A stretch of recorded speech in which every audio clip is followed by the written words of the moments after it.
Unions across the country striking against Amazon with Christmas just around the corner. Those protests are making their way to Akron now, where Stephen Hernandez has been all day. Stephen, what's the scene there been like so far?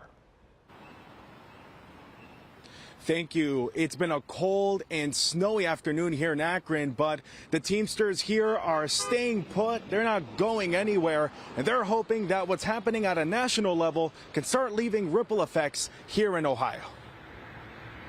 Well, stay your former union, you get to negotiate your terms and conditions. The Teamsters Local 348 union is mobilizing in Akron, looking to garner support and encourage others to take on their cause. The activity in Summit County kicked off yesterday after Teamsters claim Amazon failed to meet a deadline the union set to negotiate with them. In a statement published on Thursday, the Teamsters alleged the company worth $2 trillion, quote, fails to pay their workers enough to make ends meet. The Amazon Fulfillment Center in Akron is not unionized, but Teamsters have been here for 2 days, hoping to encourage Amazon staff to participate. But what does Amazon have to say about the demonstration?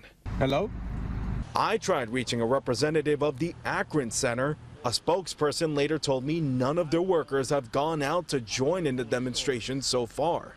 They also went on to send me a statement from spokesperson Kelly Nantel, saying the Teamsters are intentionally misleading the public and attempting to construct a false narrative. Nantel says they plan to wage unfair labor practice charges against the Teamsters, including for, quote, attempting to coerce Amazon employees and third-party drivers to join them. As for the Teamsters here today, they've prepared to hold their signs for long, continuous hours and don't plan on leaving this post on Roaming Road anytime soon.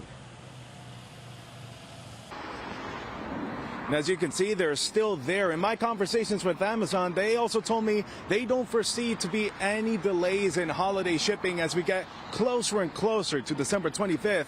But meanwhile, the Teamsters still plan on being here, hoping for their voice to be heard. In Akron, Stephen Hernandez, 19 News.